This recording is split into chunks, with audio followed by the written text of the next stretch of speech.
ఇప్పుడు ఇప్పుడు మీ బిడ్డ గడగడ చెబుతున్న మచ్చుకు కొన్ని పథకాలు, గడగడ మచ్చుకు కొన్ని పథకాలు చెబుతున్నాడు. మీరే ఆలోచన చేయండి.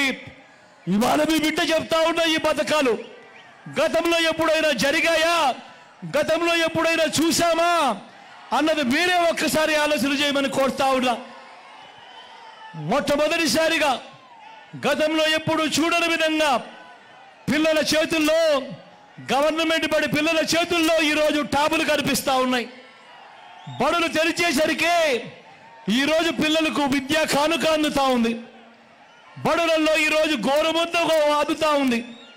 పిల్లల చదువులకు తల్లులను ప్రోత్సహిస్తూ ఓ అమ్మఒడి, వారి పూర్తి ఫీజులను వారితో ఏ తల్లి ఏ తండ్రి కూడా ఇబ్బంది పడకూడదు అని ఓ జగనన్న విద్యా దీవెన, ఓ జగనన్న వసతి దీవెన, అక్క చెల్లెమ్మలను వాళ్ళ కాళ్ళ మీద వారు నిలబడే విధంగా ఆ అక్క చెల్లెమ్మను నిలబట్టాలని, ఆ అక్క చెల్లెమ్మలకు ఆసరా, ఆ అక్క చెల్లెమ్మలకు సున్నా వడ్డీ, ఆ అక్క చెల్లెమ్మలకు ఒక చేయూత, ఆ అక్క చెల్లెమ్మలకు ఒక కాపు నేస్తం, ఆ అక్క చెల్లెమ్మలకు ఒక ఈబీసీ నేస్తం, అక్క చెల్లెమ్మల పేరిట గతంలో ఎప్పుడు జరగని విధంగా ఏకంగా 31 లక్షల ఇళ్ల పట్టాలు నా అక్క చెల్లెమ్మల పేరిట రిజిస్ట్రేషన్ చేసి మరి అందులో కడతా ఉన్న 22 లక్షల ఇల్లు. నేను అడుగుతా ఉన్నా, గతంలో ఎప్పుడైనా కూడా కానీ ఈ విధంగా ప్రతి పేదవాడిని ఆదుకోవడం కానీ ఎప్పుడైనా గతంలో జరిగిందా అని అడుగుతా ఉన్నాడు మీ బిడ్డ. గతంలో ఎప్పుడు జరగని విధంగా అవ్వ తాతలకు ఇంటికే 3,000 రూపాయలు పెన్షన్ కానుక ఎప్పుడైనా గతంలో చూసామా అని అడుగుతా ఉన్నాడు మీ బిడ్డ.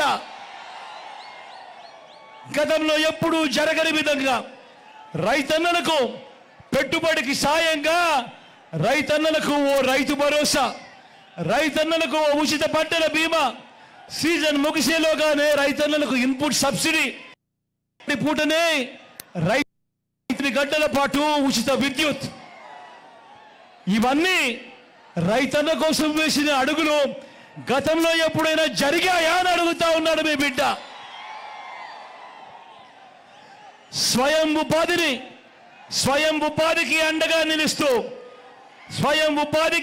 నిలుస్తూ ఓ వాహన మిత్ర, నేతన్నలకు ఒక నేతన్న నేస్తం, మత్స్యకారులకు ఓ మత్స్యకార భరోసా, ఓ తోడు ఓ చేదోడు, చిరు వ్యాపారులకు, శ్రమజీవులకు, లాయర్లకు లా నేస్తం, ఇవన్నీ గతంలో ఎప్పుడైనా చూసామా అని అడుగుతా ఉన్నాడు మీ బిడ్డ.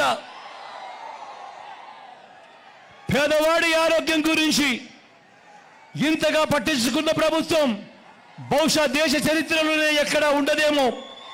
పేదవాడి ఆరోగ్యానికి రక్షగా విస్తరించిన ఆరోగ్యశ్రీ, ఏకంగా 25 లక్షల దాకా ఉచితంగా వైద్యం.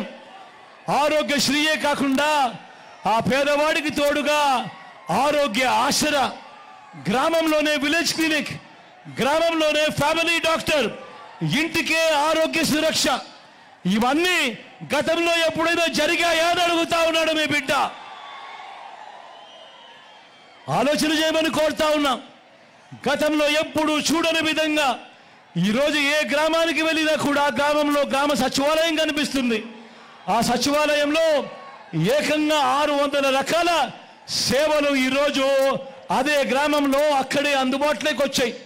ప్రతి 60-70 ఇళ్లకు వాలంటీర్ వ్యవస్థ, అదే గ్రామంలోనే 4 అడుగులు ముందుకు వేస్తే ఓ ఆర్బీకే కనిపిస్తుంది, రైతన్నలు చేయబట్టుకొని నడిపిస్తూ. అదే గ్రామంలో మరో 4 అడుగులు ముందుకేస్తే ఓ విలేజ్ క్లినిక్ కనిపిస్తుంది, ప్రతి పేదవాడికి అక్కడే ఆరోగ్యానికి భరోసా ఇస్తూ. మరో 4 అడుగులు ముందుకు వేస్తే అదే గ్రామంలోనే నాడు నేడుతో బాగుపడ్డ ఓ ఇంగ్లీష్ మీడియం స్కూల్ కనిపిస్తుంది. అదే గ్రామంలోనే గ్రామానికే చేరిన ఫైబర్ గ్రిడ్ కనిపిస్తుంది, నిర్మాణంలో ఉన్న డిజిటల్ లైబ్రరీలు కనిపిస్తా ఉన్నాయి. గ్రామంలోనే ఓ మహిళా పోలీస్ కనిపిస్తుంది, ప్రతి అక్క చెల్లెమ్మ ఫోన్లోనే ఓ దిశ యాప్ కనిపిస్తా ఉంది.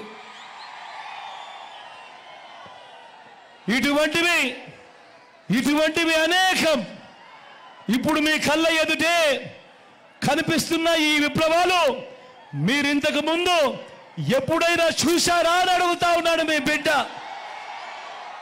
ఇవన్నీ కూడా కేవలం ఈ 59 నెలల పాలనలోనే జరిగిన మాట వాస్తవం అవునా కాదా అని అడుగుతా ఉన్నాడు మీ బిడ్డ.